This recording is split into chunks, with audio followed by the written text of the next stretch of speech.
السلام علیکم ورحمۃ اللہ وبرکاتہ۔ بیت الخلاء میں لیٹرین میں داخل ہوتے وقت آقا کریم علیہ الصلوۃ والسلام نے دعا بتلائی۔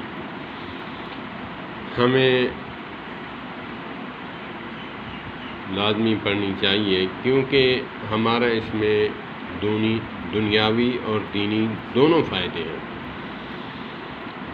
کم از کم جہاں ہمارا دنیاوی فائدہ ہے کیونکہ ہم عبد الدینار ہیں، تو دنیاوی فائدہ جہاں ہے وہ تو عمل کرنا چاہیے۔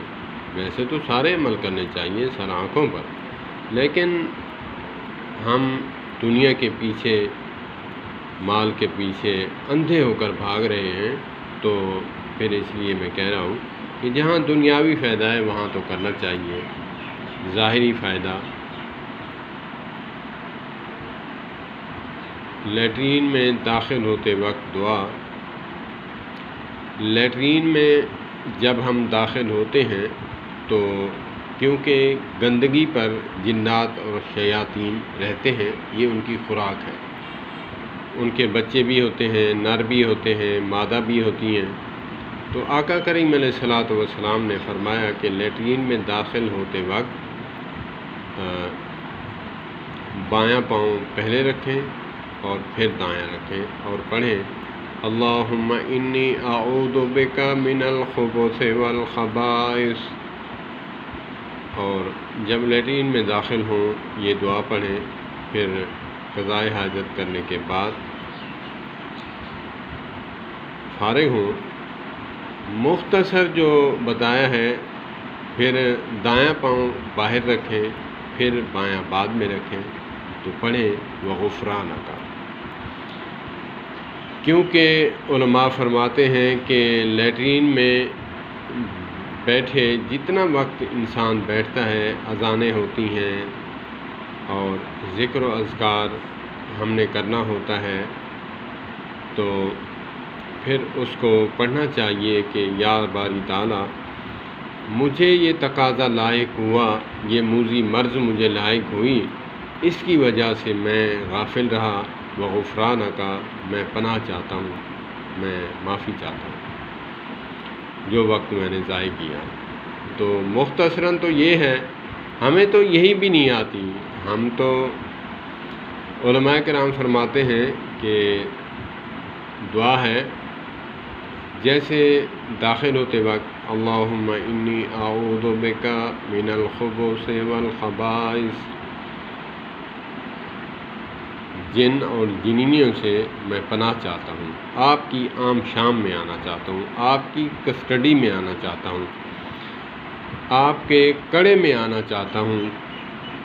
اللہ پاک میری حفاظت فرمائے ان خبیث جنوں اور جنیوں سے، نر اور مادہ سے، مذکر اور مؤنث سے۔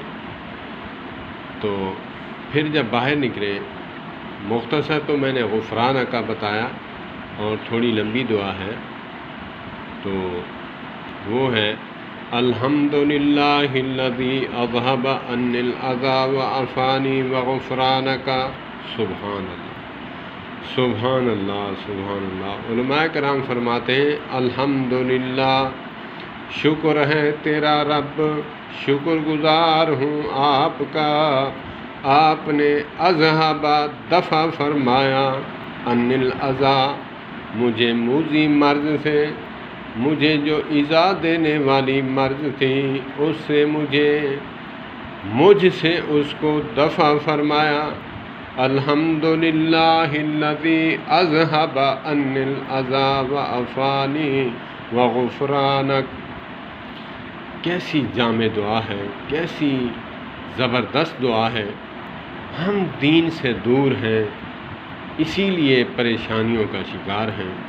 اگرچہ ہم کوشش کریں، ان دعاؤں کا اہتمام کریں، جو ہماری بہنیں، جو ہمارے بھائی بیٹے ان جنات کے گھیرے میں ہوتے ہیں اور انہوں نے پریشان کیا ہوتا ہے، اکثریت ہم اس بات پر دھیان نہیں دیتے۔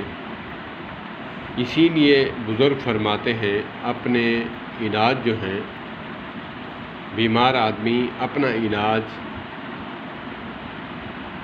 دعا اور دوا سے کریں۔ خالی دعا ہی فائدہ نہیں ہمارا، کیونکہ ایمان اتنا پختہ نہیں۔ فائدہ تو تھا ہمارے اسلاف صحابہ کرام رضوان اللہ علیہم اجمعین اور اہل بیت اطہار اور ان کے بعد تابعین اور ان کے بعد تبع تابعین اور محدثین کرام بزرگان دین، ان کا ایمان پختہ تھا، تو وہ اکثریت جو ہے بیمار ہوتے تو دعا سے اپنا حل مسئلہ فرما لیتے۔ کیونکہ ہم کمزور ہیں، اسی لیے دعا بھی دوا بھی جیسے ہماری زندگی کا حصہ ہے ڈاکٹر، اسی طرح روحانی علاج بھی، روحانی علاج کروانا، بزرگوں کو ساتھ ساتھ رکھنا، یہ بھی ہمارا زندگی کا حصہ ہونا چاہیے۔ دعا اور دوا، دعا کے ساتھ دوا اور دوا کے ساتھ دعا۔ اللہ پاک ہمیں عمل کی توفیق عطا فرمائے۔ اللہ پاک ہماری بیٹیوں کو محفوظ فرمائے ان خبیث جنوں اور جنیوں سے۔ تو میں کراچی رہتا تھا، یہ بات آ گئی، بات میں سے نکلتی ہے، تو اکثریت بزرگ علماء جو ہیں مدرسین، جو مسجد کے سامنے بیت الخلاء بنے ہوئے تھے، اس کو ہٹا کر بائیں طرف جو ہے ان کا رخ چینج کر دیا ہے، دروازے باہر کر دیے ہیں، تاکہ اکثر ہم مسجد میں جاتے ہیں تو وہاں پہ دروازے کھلے ہوں یا پھر نماز کا ٹائم ہو، قضاء حاجت کر رہے ہوں، تو پانی بھی وافر مقدار میں ڈالتے ہیں، لیکن اس کی اسمیل جو ہے وہ نمازیوں تک پہنچتی ہے۔ تو اسی لیے علماء کرام نے فیصلہ فرمایا، میں نے ایک عالم دین سے پوچھا تو انہوں نے فرمایا کہ لیٹرین کا رخ جو ہے باہر کی طرف ہونا چاہیے، اندر کی طرف نہیں ہونا چاہیے، ایگزاسٹ اس کے بھی باہر ہونے چاہیے کیونکہ اسمیل اس کی باہر نکلے۔ تو اسی لیے کوشش کرنی چاہیے کہ اٹیچ باتھ نہیں ہونا چاہیے، اگرچہ صفائی بھی رکھتے ہیں، لیکن بہتر یہی ہے، میرا یہ فتویٰ نہیں ہے، میں طالب علم ہوں، بہتر یہی ہے کہ اٹیچ باتھ نہیں ہونا چاہیے۔ تو ہاں، اٹیچ باتھ ایسے ہے کہ آپ پیچھے کی طرف ٹیرس بنا لیں، تھوڑا سا وینٹیلیشن کے لیے بناتے ہیں جگہ، گیلری وغیرہ، تو وہاں پہ ہونا چاہیے، اس کا ایگزاسٹ بھی باہر ہو۔ اور آج کے دور میں ایسا ہے جوائنٹ فیملی میں بہتر ہوتا ہے کہ اٹیچ باتھ، اس میں فائدہ ہوتا ہے کہ بندہ بیڈ روم سے نکلے اور بندہ نہائے، غسل کرے اور باہر آ جائے، اپنا نماز پڑھے، نوافل پڑھے، اللہ کا شکر ادا کرے۔